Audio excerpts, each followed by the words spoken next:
You know, today as we celebrate this weekend's Mass, we celebrate Pro-Life Sunday, or well, not really Pro-Life Sunday, but the March for Life that occurred on Friday. We are mindful of the goodness of human life and how it is that we need to continue to promote life from natural conception to natural death.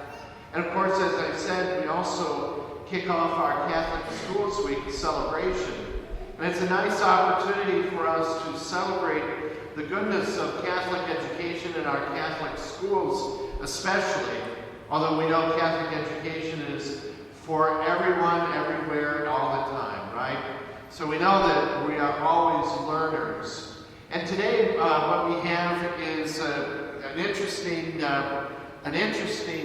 experience of Jesus teaching his disciples at what we commonly call the Sermon on the Mount, right? These are the core teachings for Jesus, or at least as the gospel writer sees them. The great themes that Jesus has carried through in teaching the ways of the kingdom.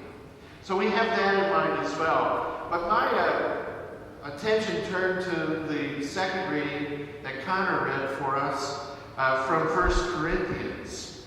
And kind of how also the first reading echoes what was in that second reading from 1 Corinthians. And it's how God chooses the lowly, those who are humbled of heart, to do his work.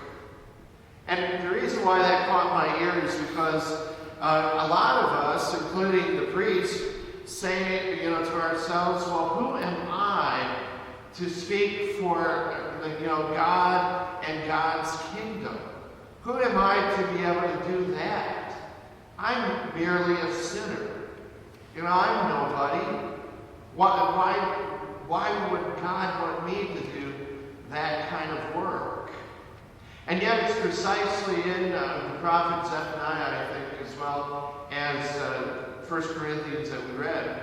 It's very clear that God prefers the weak.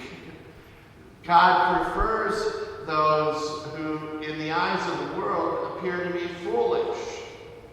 In fact, we always used to say, be a fool for God's sake. Sounds kind of funny, but think about it. That's what God is calling us to. He's calling all of us, and none of us are truly worthy of that great calling, right? None of us are, and yet here we are, the weak ones, the ones who, in the eyes of the world, are foolish. Maybe those of us who are not high statured, but rather, simple people, as we like to say. And here we are called to such a great mission to carry out the gospel and to live out the gospel, you and me. And of course, none of us are worthy, but many of us are made worthy because we make that choice. We rely on the grace of God and we take that step forward, saying, maybe I can do this. Maybe I can be a witness to God's teachings in our world. Maybe I can do this. And I would say, God wants you to do this. Now, I was thinking about how this second reading from 1 Corinthians reminded me of a situation where truth was spoken to power. And if you remember, a number of years ago, we had a president by the name of Bill Clinton. Do you guys remember him? And it was a great event for our nation because Mother Teresa was coming to visit. And Mother Teresa is a saint now, just in case you guys know. But Mother Teresa of Calcutta came to the United States, right? And here it was, President Clinton and his wife, and many people of power, generals and Congress people, and all were lined up there on the airport tarmac, waiting for Mother Teresa to come down those steps. And if you remember what happened, Mother Teresa, who was about that big probably, came down and without even waiting, she turned to Mr. Clinton and looked up to him and started wagging her finger and telling him about the way he was very wrong about life and his non-pro-life approach to the world. You guys remember that? You probably could Google it and find it. Travis doesn't remember that at all. Travis is what, 15? Yeah, so. But here it is, this little nun, shaking her finger at the president for his lack of pro-life stance. Now, just as a side, I wonder what she'd have to say to our current leadership. So when we think about it, here she was, someone meek and humble of heart, someone who was doing God's work, and she was able to boldly speak truth, power, or whatever we want to call it. Probably best said that she was able to witness to the gospel in a bold way. And who was she to do that? Well, now we know she was Saint Mother Teresa. But all of us have that opportunity, right? All of us have that challenge to live the gospel as we are called to. And again, none of us are worthy. And all of us, in our meekness, our humbleness, our lowliness, are precisely who it is that God is calling. So think about it. Think about it this week. Think about how we have Jesus' core teachings, right?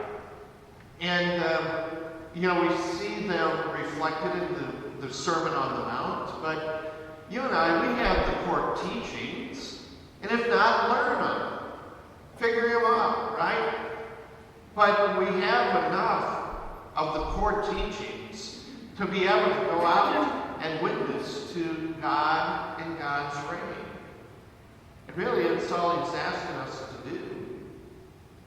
To take an opportunity in our lives to witness to His teachings, to what it is that He wants the world to become. Not my vision, not your vision, but God's vision, right? Think about how important it is to go out and share these things with people we know and people we don't. And one of the things that I was thinking is how, it's really important not to be afraid to look foolish. Because by the world's standards, what we are sharing with them probably is foolish. By the world's standards. Because we know that they like things that are far different and value things that are far different than what we value. But who is going to do this other than us? So I would tell you this morning, know His teachings. You probably know enough. Go out there and be bold. And as I said earlier, be bold